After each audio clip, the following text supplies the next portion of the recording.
আজকে যারা রাষ্ট্রীয় ক্ষমতায় রয়েছে এই রাষ্ট্রীয় যন্ত্রের মধ্য দিয়ে আবার নির্দোষ মিডিয়াদের কাছে ক্ষমা চাইতে হবে।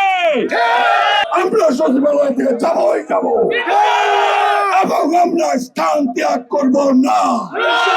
আদায় না হওয়া পর্যন্ত আপনাদেরকে এই স্থানে থাকার অনুরোধ করেছে। এখন আপনারা এই আন্দোলন যে করছেন এটা কি ভিক্ষা চাচ্ছেন, দয়া চাচ্ছেন, দক্ষিণা চাচ্ছেন? আপনি আপনাদের অধিকার চাচ্ছেন।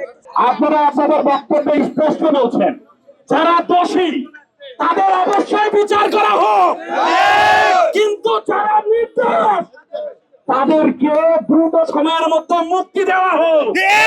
এবং যারা নির্দোষ তাদেরকে চাকরিতে ফেরত দেওয়া হোক।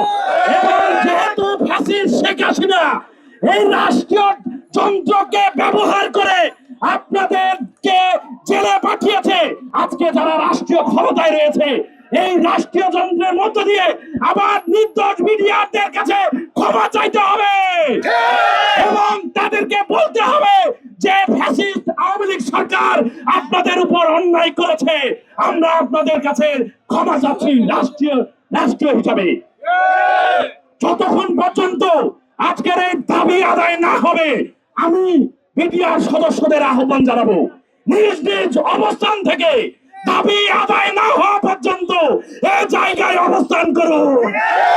মনে রাখবেন এই আন্দোলনটি আপনার, এই আন্দোলনটি 18 কোটি জনতার। শুধু পিলখানায় 2009 সালে 26 এবং 25 ফেব্রুয়ারি যে নির্বিচারে গুলিবর্ষণ করে আমার বিডিআর ভাইদেরকে হত্যা করেছিল, এটার নাম দিয়েছিল শেখ হাসিনা হত্যা, এটার নাম দিয়েছিল শেখ হাসিনা বিদ্রোহ। আপনারা কি বিদ্রোহ করেছিলেন? আপনারা কেউ বিদ্রোহ করেননি।